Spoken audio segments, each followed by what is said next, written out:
On the heels of a doomed console, it was a really crucial time for Sega. the dream was born.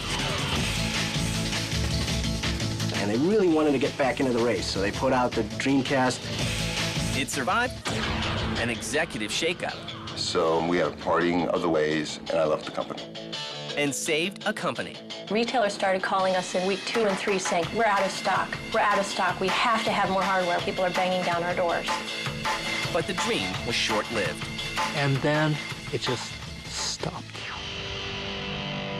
I mean, it was just silent. Dreamcasts sat on store shelves. This is the story of the SEGA Dreamcast. Here is a system that was ahead of its time.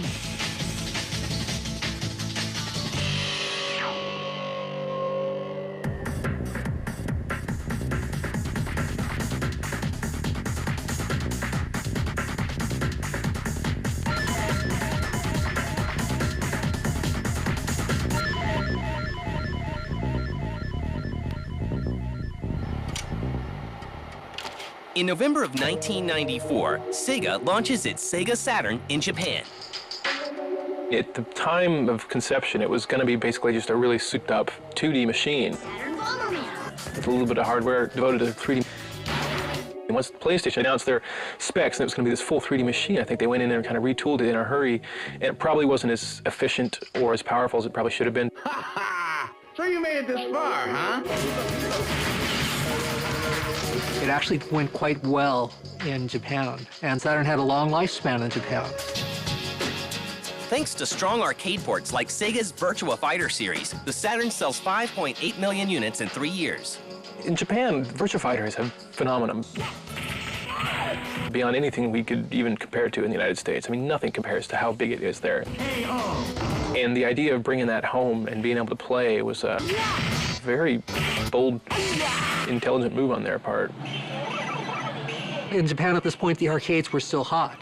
Arcades have been dead for 10 years here in America, but in Japan, having an arcade hit meant something. So Saturn had an arcade hit. The Saturn does not catch on outside of Japan and is quickly eclipsed by Sony's PlayStation. The Saturn launched before PlayStation, I believe in the summer of 1995, which was the wrong time to launch. Also at a very expensive price point. I believe it launched at $399 versus $299 and did not have very good games. Were not that fun to play. And as we all know, if you want to play a game, you want to have fun. They were looking to be like this kind of hardcore gamers machine with these ports of the arcade games, where the Sony came in with a completely different approach. You know, they wanted this to be a games machine for everybody, and they kind of really shifted the perception of everybody, of the consumers, towards what a game machine is. I think for the people who purchased Saturn, they were quite satisfied with the games that they got. There were some wonderful gameplay experiences available on the Saturn that weren't available elsewhere, so it was a purchase that ended up being of value to consumers. If people were purchasing Saturn because they felt like they could get 10 years worth of gameplay out of it with sufficient gameplay innovation over that period of time, I would say those people were probably disappointed. The Sega Saturn was very successful with the hardcore gamer crowd, and with the broader range of crowd, it wasn't quite as popular, but it was still a major name. Sega was in a really, really tough position in that they had extended themselves, they had overextended themselves. There was a time prior to Dreamcast, just prior to Dreamcast really, as Saturn was coming out, where Sega had the Saturn. In parts of the world, they were still selling the Master System. They had Pico, they had 32X, they had Genesis, they had Game Gear, they had Nomad. So yeah, that's 7 systems concurrently. They had really gotten themselves into a rut. They had completely botched the Saturn launch in North America.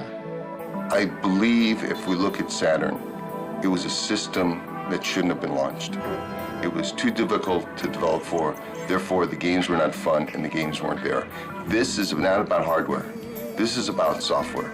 Software has always driven hardware. If you don't have the software, the hardware will fail. Saturn's failure causes Sega to lose $267.9 million and lay off 30% of its workforce. There was all of a sudden a couple of years where they didn't have any kind of a console at all. And since Sega was very much a hardware-specific company, that was a very big problem. Sega's solution is to begin work on a brand new console, and this time, the Japanese gaming giant is determined to learn from its past mistakes. Well, we really had to reestablish ourselves as a company with all the retailers and gain the consumer confidence back because of the failures that Sega had. Sega hopes to win back the consumer confidence it had lost and prepares a surprise announcement for E3 in 1998. Then they had a few closed-door meetings. You had to sign your life away on this NDA. You, at pain of death, you could not tell people what you saw for months. By the second or third day of the show, I'd forgotten all about those little NDA thingies, those non-disclosure agreements that I had signed. I needed to write something for MSNBC about what I had seen at the show, and so I wrote all about this great demonstration I had of Dreamcast behind closed doors. And then I woke up at 6 in the morning and realized what I had done and called MSNBC and said, "No, turn it off, turn it off, turn it off, please." And they took it off, and of course Sega was furious. They were livid. The happy ending to the story was that my ratings on that particular article were so bad that Sega no longer cared. But granted, it only ran for 3 hours. Codenamed the Katana. This new system would later be known as the Dreamcast. I was completely excited at the prospect of a next-generation platform from Sega because it was clear that we had struggled with Saturn. The Sega Saturn was a miserable failure for Sega, and they really wanted to get back into the race. So they put out the Dreamcast way before any of these next-generation systems came out. But would gamers trust Sega after all of their past failures? Definitely what Sega was trying to incorporate into the Dreamcast, what they learned from the Saturn, was a broader audience. They were trying to make it a gamer machine for everybody. I mean, they were really trying to shift gears there. It was a really crucial time for Sega. But it was also clear that the company had every intent of rejoining the battle, and we were all ready to rejoin the battle.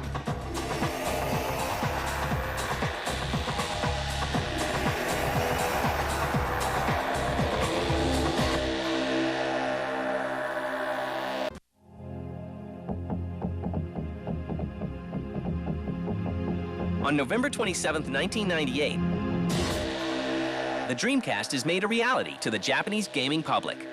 One of the key events for all game consoles is the Japanese launch. Japanese launches up to this point were something big. I mean, really big. The Japanese government requested companies to not launch their game systems during weekdays because it cut down on national productivity. Trains would be slowed down as they'd go by Akihabara, which is the electric town in Tokyo. Japanese people loved good graphics. At that time, Dreamcast was very great graphics, so everyone was excited about it. But the launch is not without its problems. Due to manufacturing glitches, Sega fails to meet shipping goals for the console. So with Dreamcast, they missed their first window of opportunity because NEC was making their graphics chip, and there weren't enough available for a full launch. So a lot of people left stores empty-handed. The image of the time of the Sega Dreamcast, I think, with the Japanese public looks like maybe Sega's turning over a new leaf. It was a new feeling for Sega, I think, and they really had a successful job of arousing interest in the public and showing that they were maybe ready to start something really strong here. It was Sega's next big console after the Sega Saturn. The Sega Saturn was a miserable failure for Sega, and they really wanted to get back into the race. So they put out the Dreamcast way before any of these next-generation systems came out. With the US launch still more than a year away, Sega president Bernie Stolar takes note of the mistakes made by his Japanese partners. And I was interested in rebuilding Sega, re-establishing the strength that it once had, both in software and hardware, and rebuild a team that became a world-class team to help drive an organization.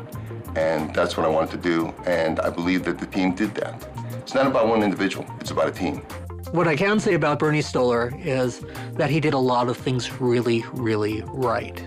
You compare the Japanese launch of Dreamcast to the US launch of Dreamcast, and Bernie had the publicity in place. He had the enthusiasts really rallied so that they were excited. While Sega is poised to take the US by storm, Sony is set to shake out the video game world. At every moment with Dreamcast, it was always kind of threatened by the looming shadow of this unshown thing. The shadow of PlayStation 2 always loomed large over it. みんな最初は一緒に At the beginning, everyone was very excited and behind the SEGA Dreamcast, but as time went on, more and more focus shifted towards the PlayStation 2. Then, as early as March in 1999, just really a couple of months later, Ken Kutaragi unveiled PlayStation 2. And it was so much more powerful than Dreamcast, and it could do so much more than Dreamcast. Sony, frankly, was very effective in holding out that promise to gamers. I think to a certain extent they succeeded in convincing their existing PlayStation 1 audience not to get a Dreamcast and to wait until this mythical new system was going to appear. The Dreamcast excites American gamers, with pre-orders for the console reaching 300,000, shattering the record of 100,000 set by the PlayStation in 1995. We really had to reestablish ourselves as a company and gain the consumer confidence back. And they were very, very aggressive, pushing the whole idea of Dreamcast. There was a lot of excitement about the Sega name at that point. Less than 1 month before the launch of the Dreamcast, the team at Sega is dealt an unexpected blow. Right before the day itself, Bernie was fired from Sega. I didn't agree with who was at that then became my boss, Mr. Okawa. So we had a parting of the ways, and I left the company. It was unfortunate, but the team that I had built and the team that had really helped build the launch, they were in place. They were ready to go. They were ready to drive the product, and they did. The Dreamcast juggernaut could not be derailed, and the system launched in the U.S. on September 9th, 1999 for $199. I think what made the Dreamcast so great are really the games. Right from launch, it had a couple really great games. It had Soul Calibur. Sonic Adventure was really popular. It had great football games with Sega's NFL 2K series. There's the snap. Barr passing for the score. And he's in for the score. One of the other things that made the Dreamcast so great is the online feature. Out of the box, this came with a modem, this system. Immediately, you could be getting on and playing against other people across the country, and that was a real novelty back then. Just 4 days after the U.S. launch, Sega reports selling 372,000 Dreamcasts and bringing in over $132 million. The launch was successful, Sega was successful, and it regained the confidence of both the retail community and the consumer. We knew the Dreamcast was a tremendously successful launch when retailers started calling us in week 2 and 3 saying, we're out of stock, we're out of stock, we have to have more hardware, we have to have hardware, people are banging down our doors. Sega tried to do all the things that they had done wrong with Saturn, right with Dreamcast. Saturn was very miserable to program. Dreamcast was a snap to program. Saturn had a very old-fashioned controller. It was really just a Genesis controller, still at the kidney bean shape. Dreamcast had a newfangled controller.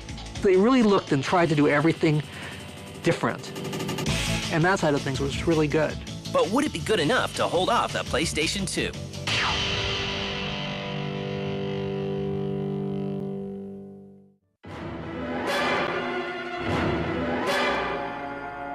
On October 26th of 2000, the heavily hyped PlayStation 2 is unleashed on the masses. The first year of PlayStation 2, the biggest hit on PlayStation 2 was Matrix. People were watching the movie. They weren't playing the game. PlayStation 2 sparked the DVD market in Japan. DVD hadn't caught on in Japan. And before PlayStation 2, you'd walk through Akihabara and there'd be game stores every place. After PlayStation 2, you'd walk through Akihabara and you'd see DVD stores. And if you walked into these DVD stores, they were demonstrating movies using PlayStation 2. The Dreamcast would have been a bigger player, in my opinion, had it had a DVD player installed from the get-go. Sega looked over its shoulder, and they realized they had lost Japan. There was no resurrecting Japan. They might have been able to hold Japan if they'd had a DVD player in there. Because, you know, in the early days for PlayStation 2, PlayStation 2 was the cheapest DVD player in Japan. And if they had had that distinction, they might have been able to hold on. PlayStation 2 sales hit $165 million in its first 3 days, and the Dreamcast suffers. I mean, it was just silent. Dreamcast sat on store shelves. No games did that well again. Even good games just kind of sat there and people took them, but it was just somebody turned off the light. It was a big hit with gamers, but unfortunately it wasn't really, commercially viable. It came at a sort of awkward time and right before the release of the PlayStation 2. So unfortunately it didn't sort of build the fan base that it could have. Sega, you've got to understand, is hemorrhaging money as a company. They realized that if they could sell 4 to 5 million units worldwide, that they could still have a profitable market. They could last a little longer. Sega catches a break in December of 2000 when Sony can only ship half as many PS2s as it planned for the holiday season. We had a crew of people who were very into being the underdog. I'll allow you to die like a warrior. Oddly enough, becoming the underdog almost galvanized us further. Really brought us together as a team because we knew exactly what we had to do. And they thought, we drop our price, we come out aggressive with all kinds of things, including you could have a free Dreamcast. And it wasn't enough. They pushed. And at the end of Christmas, they hadn't made headway. What are you saying? Rumors started coming out that Sega was no longer manufacturing Dreamcast. No! And I remember interviewing Charlie Belfield. I said, the rumor is that you're going to discontinue. And he said, no, that's not true. And I said, are you manufacturing them now? And he said, no. And I said, how much inventory do you have? And it turned out that there was more inventory in the channel and in their warehouses than there was sold. And I said, okay, that doesn't look good. Charlie, when will you start manufacturing again? And that was when Charlie said, we have no plan to start manufacturing again. And that was the first time Sega came out and officially announced that, yeah, we've discontinued. It was a real crush to the egos of everybody. I mean, I remember I was in the meeting where we were told that the Dreamcast was not going to continue, and everyone just was silent. Everyone was just speechless. No one said a thing. It was just very heavy, very oppressive. I don't know that Sega could have done anything differently to really save the Dreamcast. The biggest nail in their coffin was Sony really pushing the PlayStation 2. To the delight of gamers around the world, Sega announces that they are going to create games for all consoles.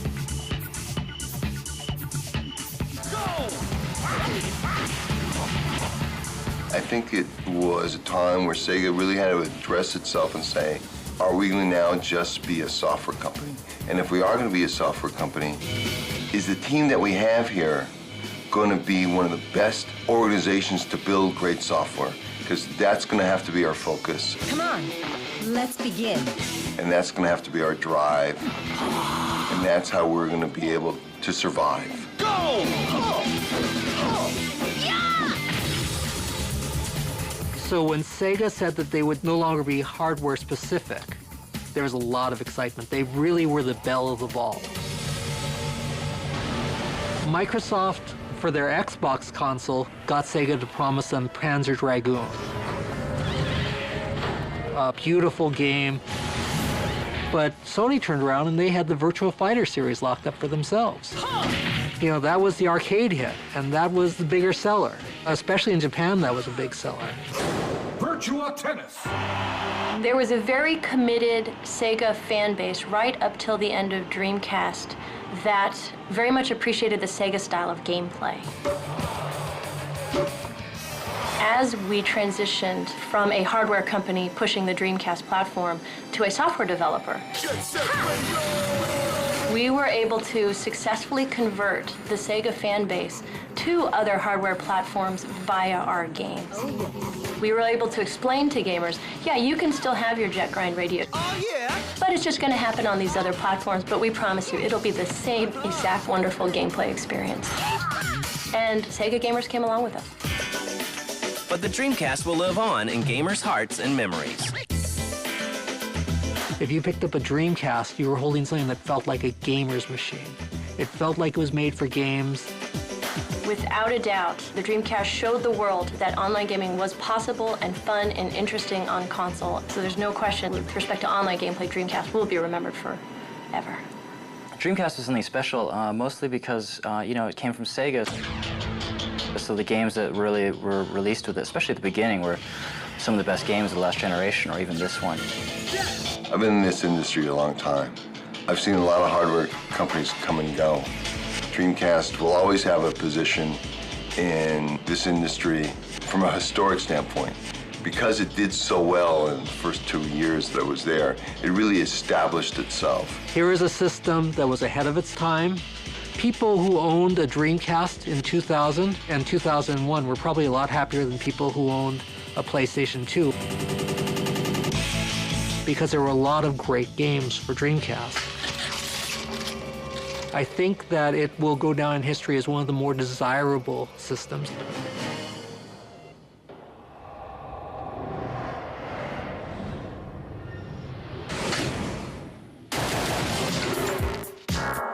It all started with Easter eggs. Before you know it, I couldn't get enough of God mode. When I don't punch him in, I get a little weak. I thought you were supposed to go backwards in Pitfall. I can't even make it through 2 levels without infinite ammo. I can't remember a time when I didn't use codes. They made up the codes, I just used them. No one's gonna find out.